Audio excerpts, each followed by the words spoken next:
The office of Milton Puryear, executive director of the Mill River Collaborative, is not as small as it seems.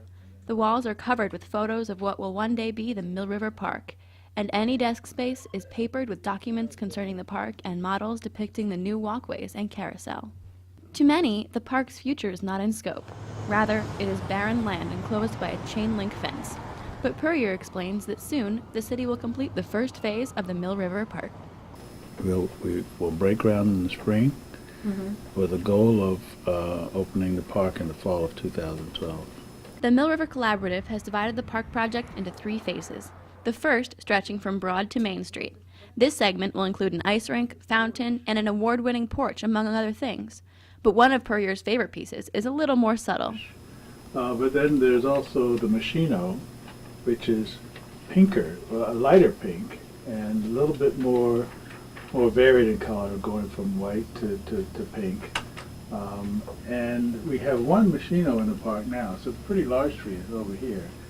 And that blooms 2 weeks before the Kwanzans. So by mixing the Kwanzans and the Machinos, we'll extend the bloom time by 2 weeks right there.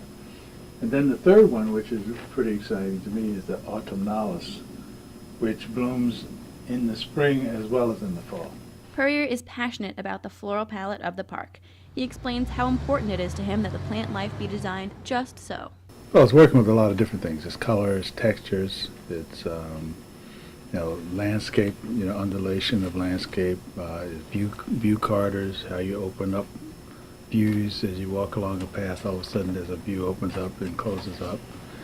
Also things like as you go along a path, how your experience changes. At one point the vegetation is close, then it can open up, so you have different kinds of experiences. In the first section, the plant life will have a woodland feel.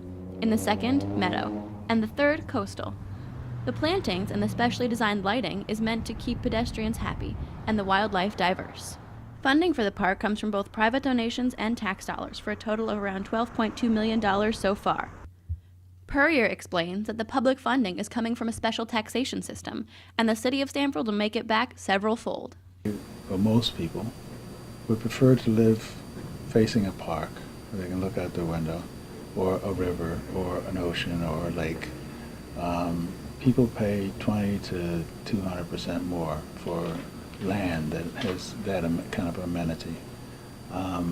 People will pay similar premiums for apartments that are adjacent to the park.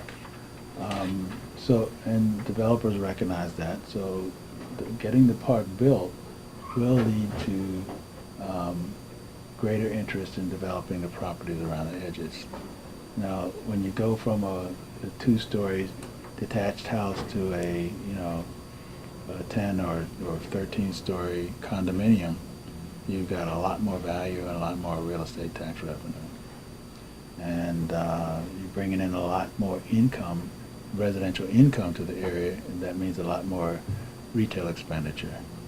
And that's also tax revenue. So basically, it's an economic engine, it's an economic development vehicle.